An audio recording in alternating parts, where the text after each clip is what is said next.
আসসালামু আলাইকুম বন্ধুরা, আমি এখান থেকে শুরু করলাম। সব কেমন আছেন? আমি ফের একটা নতুন ভিডিও নিয়ে চলে এলাম। দেখো বন্ধুরা, সকালবেলা আদিবার জামা কাপড়গুলো মেলে দিলাম। আর এই দেখো ওয়েদার, এই মেঘ, এই বৃষ্টি। আর দেখো বন্ধুরা, আমার সব কাজ হয়ে গেছে। এবার যাব আথিবাকে তুলব। জানি না ভিডিও কেমন হচ্ছে, এই নতুন ভিডিও বানালাম। ভয়েস ওভার দিতেও ভয় লাগছে, তবুও চেষ্টা করছি ভালো হওয়ার জন্য। সকাল সকাল আথিবা আমার সাথে ফাজলামি মারছে। কি করছে দেখো, এখনো বাসি বিছানাই ছাড়েনি। আর দেখো কি করছে, আমি বিছানার চাদর ফাদর পাল্টাবো। দেখো কি করছে, দেখো।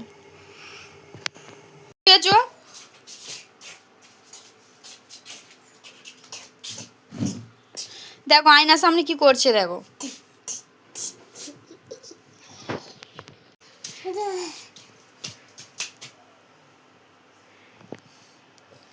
সারাদিন এখন তোমার বাকি আছে মাইনা। আমাদের ঘরে কুকুর ঢুকেছে? হায় আল্লাহ, কি হবে মাম্মা? হায় হায়, কিভাবে শোবে আতিবা? হ্যাঁ, এই মুখটা মুছে নাও, মুখে পানি লেগে আছে, মুখটা মুছে ভালো করে আগে। মুখটা মুছে নাও না। আদিবা, ভাইয়ের বেলুন নিয়ে নিয়েছো?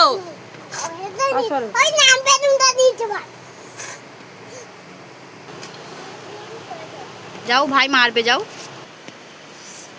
দেখো আমার মেজো যারা কাজ করছিল, ছোটো মেয়ে একটা ভিডিও করলাম। দেখো বেলুন নিয়ে কী করছে, দেখো দুজনে ঝগড়া করছে। বেলুন ফেটে গেছে, পালা ঘরে পালা, পালাও ওই ঘরে পালাও নি, ভাই বেলুন নিয়ে নেবে, বেলুন আনতে এসে পালাও।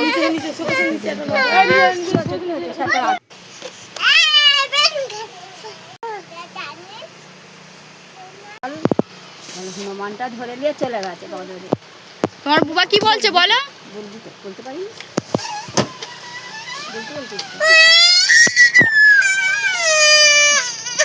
চুপ করো আম্মু, চুপ করো, চুপ করো না, ওর হাতে বেলুন দিয়ে দাও, চুপ করো। লাঠি মারতে নেই আম্মু। যাও, ও তিনটে বেলুন সব ফেটে গেল। তোমার কাঁদছো কেন? হানিবা দিদি কি বলছে শোনো। চিমটি খাচ্ছো কেন? এত বড় মেয়ে হয়ে গেছে এখনো। হ্যাঁ,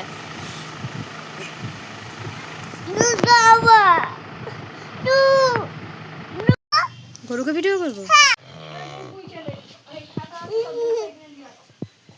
কি করছো মা? গরু